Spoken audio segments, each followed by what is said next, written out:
기승님, 저는 선생님 순물질과 혼합물 구분하는 법 좀 알려주세요 라고 질문을 이렇게 남겨주셨습니다.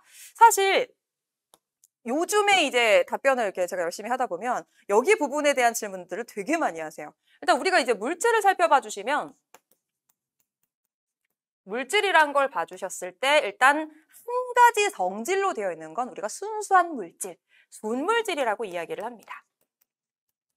순물질은 이름 그대로 순수한 물질이라고 생각을 해주시면 되고요. 아까 제가 용어가 중요하다라고 얘기했잖아요. 순물질이라는 건 순수한 물질인데 그게 무슨 의미냐면 한 가지로 되어 있다라는 소리예요.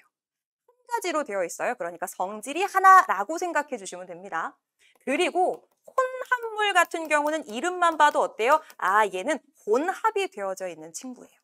혼합이 되어져 있어요. 무슨 소리냐면 두 가지 이상의 순물질이 섞여 있다라고 봐주시면 됩니다. 예를 들어서 두 개의 순물질이 섞여 있으면 얘는 두 가지 물질이니까 성질 두 가지. 만약에 세 개의 순물질이 섞여 있으면 성질 세 가지. 이렇게 봐주시면 되는데 순물질 같은 경우는 일단 여러분들이 이제 여러분들이 탁자를 쳤어요 제가. 자, 여러분들이 순물질 같은 경우는 이제 원소 있잖아요. 원소로 제시되는 것들이 대부분 이제 순물질에 들어가는 경우들이 있고, 그리고 이제 이들이 섞여가지고 예를 들어서 물 같은 경우를 생각을 해주시면 물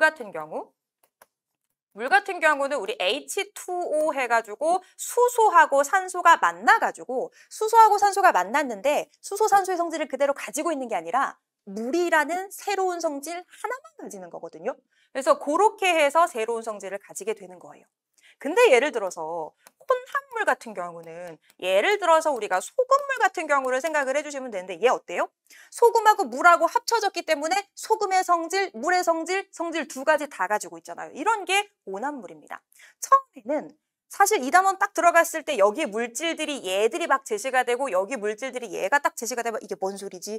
처음에는 가늠이 조금 안 되실 수 있는데 차라리 이제 처음부터 끝까지 이번 단원을 쭉 정리를 하시다 보면 이제 순물질하고 혼합물의 감이 잡히실 거고요. 그리고 사실 제일 중요한 건 우리 주변에 물질이 되게 많잖아요. 근데 그거 다 하시려고 하는 것보다는 학교에서 설명해 주시는 것 위주로 하시는 게 제일 좋아요. 왜냐면 학교에서 안내를 해주신 것이 시험에 나거든요. 그래서 모든 걸 섭렵하기보다는 학교에서 선생님이 알려주신 것, 그거는 꼭 구분해서 기억을 해주셔야 되겠습니다.